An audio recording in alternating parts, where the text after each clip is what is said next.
Please welcome our Minister of Persons with Disabilities, Associate Minister Naresh Bhardwaj, to kick us off this morning.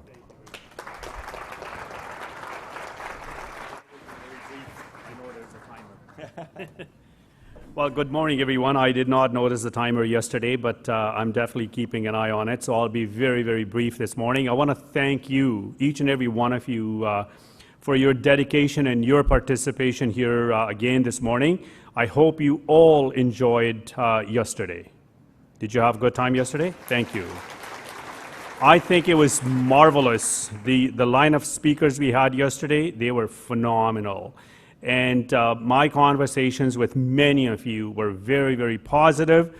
We're always open to feedback. So if there's anything you want to talk to me, I'm in and out most of the day today, as I was yesterday. And of course, the job fair was just outstanding. 1:30 yesterday, there was a lineup of people to get in and have a look at what is happening there. We had 30 employers displays there, all hiring. One employer came and said, I'm hiring 9 people right now, send them to me.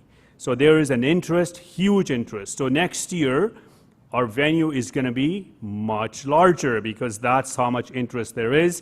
And of course, ladies and gentlemen, none of this is possible without your commitment and your dedication. So we need you as partners in all of this.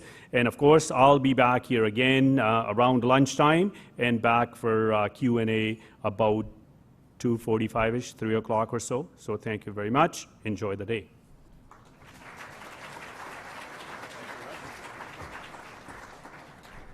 Wow, world record. Shortest politician speech ever. Nice work. It's great that we have so much going on in this conference that we're trying to give you as much as we can as we go forward, and we appreciate everybody's feedback and that sort of thing. So get those questions ready when we're getting ready to go. Now we have back our dynamic duo to kick things off again this morning. Brenda Lee Doyle and Donna, Ludvigsen, our 2 assistant deputy ministers with Alberta Human Services, to kick things off and give us a roadmap of what's going to go on today. Ladies. Thank you. Okay. Welcome back, everybody, this morning. And I think the minister is absolutely correct. It was a really dynamic group of speakers that we had yesterday. So what I'm going to talk about is just a little bit of a recap of some of the lessons that I think we heard from our speakers. In terms of the pathways to employment, we clearly heard that one of the indicators for success as an adult is having a job when you're a young person. So getting that job while you're in school, working in the summertime. Another one of the things that I think we heard was use your connections. So many of the speakers talked to us about a family friend, somebody in the neighborhood who knew them and respected them and was prepared to give them a chance. A champion in a business who said, we can do this, and was open to creating an opportunity for somebody with a disability. So it's that relationship, it's person to person. Use the network, it's pretty valuable. I think the first thing that we heard from Haley Wickenheiser yesterday was, don't take no for an answer. You just keep pushing on that as a possibility.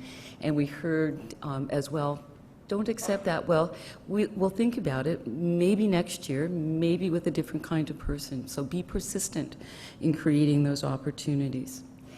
Another piece that I heard about, a successful pathway into employment was being really clear about your interests and your talents and your passions and figuring out what kind of work out there is going to match with those, and creating the opportunity to inspire yourself into the work you want to do.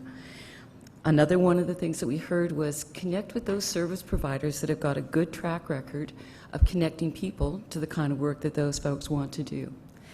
I think another thing that we heard from the panel members in particular was it's important to let the employer know what accommodations you need.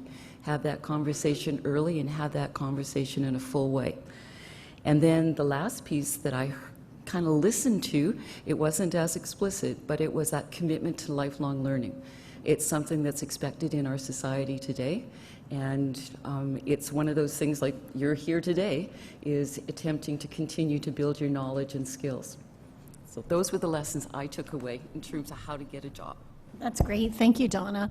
I think as we mentioned yesterday was a lot around individuals obtaining, maintaining, and growing their career path. We heard that from an individual level, we heard that from private sector level, we heard it in terms of the experience of our community partners assisting people in that pathway. So today we're shifting a little bit in terms of the focus to not just about obtaining and the career path, but we're looking at what's the role of our community partners and government in creating pathways. Pathways from starting the conversation very early in a person's life around what's your career goals? What do you want to be when you grow up? Just like we ask every other child. Having that conversation as it starts in school, in inclusive education, as we move the youth transition in terms of post-secondary, what's the role of our universities and colleges? And you'll have a panel today from universities and colleges around how do we create enough inclusive environments within those academic universities and colleges so that everybody belongs. People who are at the high end and people who have a wide variety of skills. Because this conference is not about just people who need a little bit of assistance. We're looking at all people with disabilities. And how do we move forward that agenda? As Mark said, the disability train. We need to move forward on that. And the other piece is how do we're in a different space now than we were before. Technology has changed our lives. Everybody's got an iPhone, an iPad, a BlackBerry, tons and tons of tools. You hear a little bit more about assistive technology. How do we use those strengths that we didn't have 10 years ago to propel us? Not just one step forward, but 50 steps forward. Because that's what we're wanting to get from this conference is not just what's the linear path, let's move it in terms of a very big path. So contribute today in terms of your ideas. You'll also hear about the role of municipal governments and some of the leadership that's happened from the City of Edmonton. So Mark is here. And so how is cities and towns and provincial government and federal government moving forward on this agenda? And then you'll hear some models. If we did these kinds of things, would that help?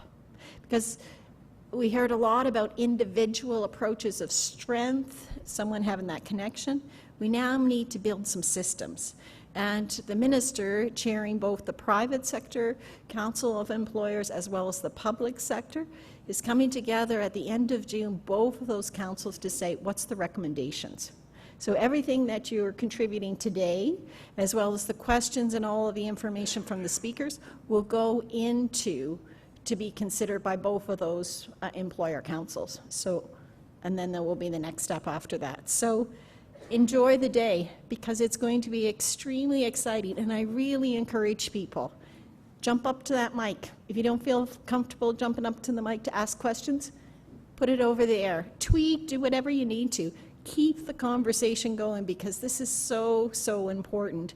And you'll hear towards the end of the day with the minister in terms of the open mic around ask probing questions, because then we'll be talking about what's our next big step, but we need your help.